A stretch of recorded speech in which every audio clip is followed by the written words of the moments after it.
Ah, Nickelodeon. If you grew up with basic cable in your house in the early 2000s like I have, you probably remember coming home from school, throwing your backpack down, grabbing a Go-Gurt, and immediately tossing your feet back to watch some good old Nickelodeon. There were so many great shows on Nick, like Jimmy Neutron, Rugrats, Fairly OddParents, Danny Phantom, Cat Scratch. I could go on, mostly due to the hard-hitting life lessons and genuinely funny humor. At least at the time, these shows completed so many childhoods as well as my own. My personal favorite has to be Avatar: The Last Airbender. I know several friends who also absolutely love Avatar and rank it up there with the all-time Nick classics like SpongeBob SquarePants, the godfather of Nickelodeon. Oh, Godfather, I don't know what to do. I don't know what to do. You can act like a man! What's the matter with you? This how you turned out, a Hollywood Pinocchio that cries like a woman? What can I do? What can I do? What is that noise? With the spin-off sequel, The Legend of Korra, fans everywhere just felt severely let down with how the saga concluded. Although recently coming off Nick just a few years ago, news just came out that there was a canceled 4th season of the original show. I think it's time we find yet another thing to love about this show. This leads us to the important lesson of the day, kids. Ancient Chinese philosophy of Taoism regarding necessary worldly balance.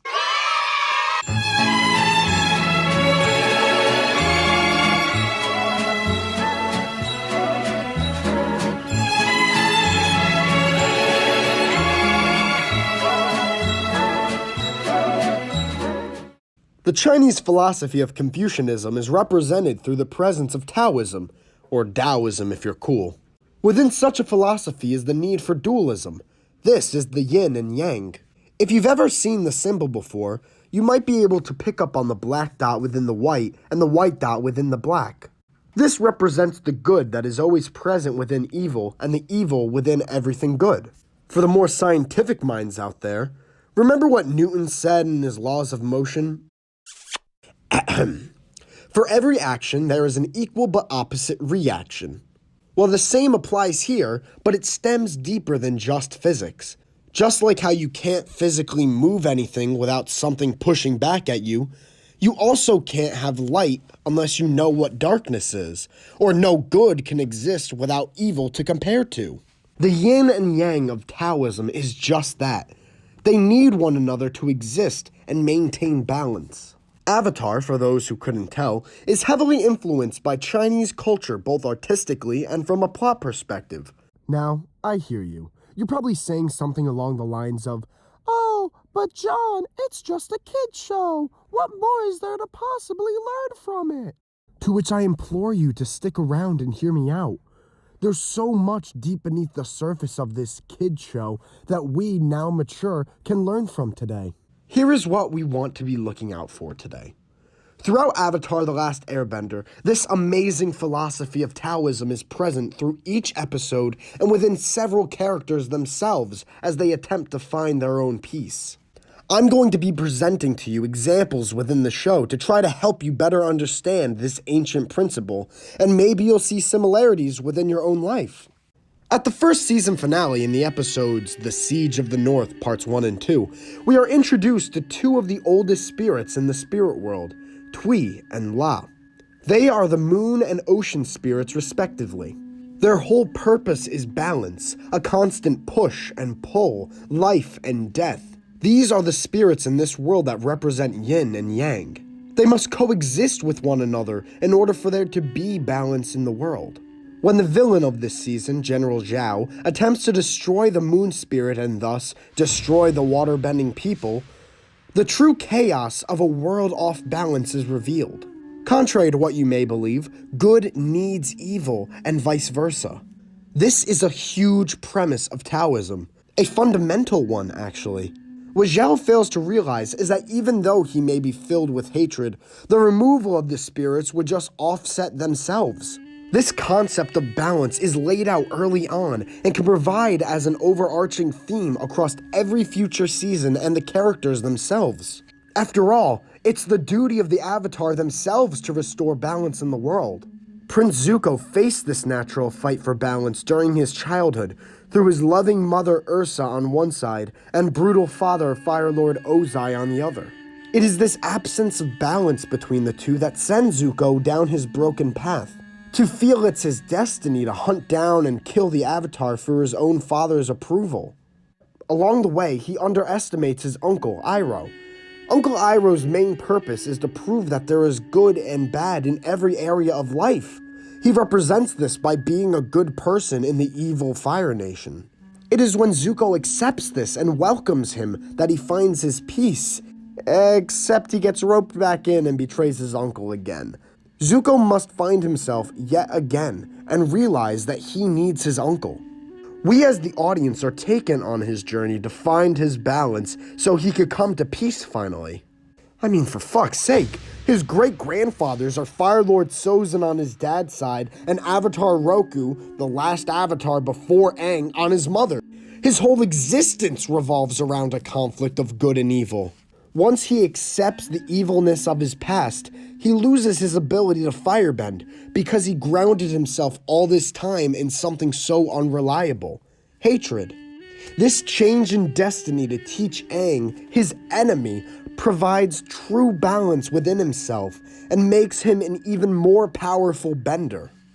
Even the evilest of characters like Azula or Fire Lord Sozin show their struggle between good and evil within themselves.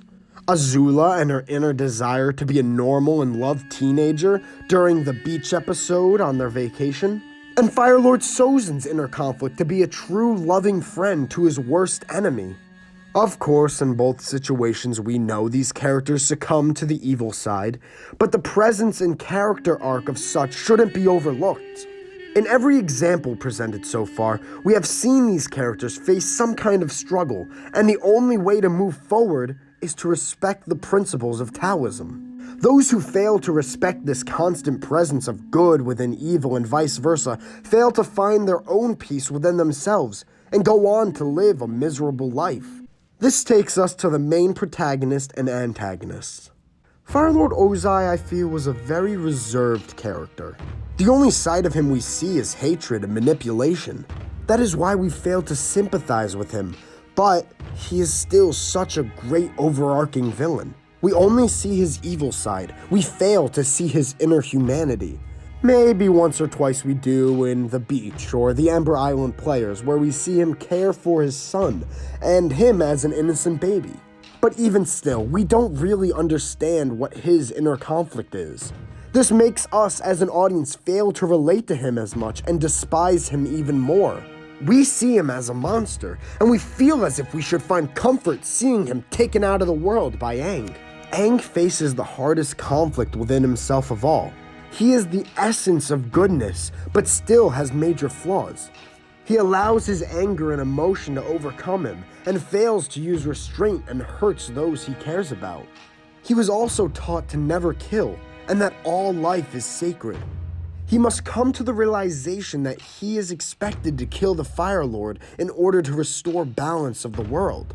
By now, it's obvious everyone hates the Fire Lord, but from what we've seen, getting rid of all the evil doesn't seem to work out. It destroys your purpose. This is like in most superhero shows or movies where the villain doesn't want to kill the hero. Without anyone to fight, there's no purpose for the villain. Then why do you want to kill me? I don't want to kill you. What would I do without you? Go back to ripping off mob dealers? No. You complete me. It's this constant cat and mouse that drives one another to better themselves and provides a purpose in their lives. This back and forth is their yin and yang. Without one, evil or not, lives are off-balanced. Aang realizes this need for balance and spares the Fire Lord while still serving justice. By keeping him alive, Ozai is even able to do good in his jail cell by telling Zuko, spoilers for Zuko's mom. Ozai tells Zuko that his mom is most likely alive during her banishment right now. Azula, also being spared by Zuko and Katara, is taken along in the comics to find their mother, and she still provides closure. Okay, kids, let's go over what we learned today. Taoism may be an ancient Chinese philosophy, but that doesn't mean we can't still learn from it to better ourselves. Hopefully, if you've taken one thing out of this, other than Avatar being a kick-ass show, it's that you can better see the roots of needed balance and the consequences of its absence. The yin and yang is the subtle lesson to all fans that we can never reach our fullest potential until we recognize the reality of sadness in every good day or the rainbow after every storm. That we ourselves are our own avatar, fighting for balance and peace deep down inside ourselves. You spend time with your family? Well, sure I do. Good. Because a man who doesn't spend time with his family can never be a real man. Okay. Come here. Huh? Oh. You look terrible. I want you to eat. I want you to rest well, and a month from now, this Hollywood big shot's gonna give you what you want. It's too late. They start shooting in a week. I'm gonna make him an offer he can't refuse.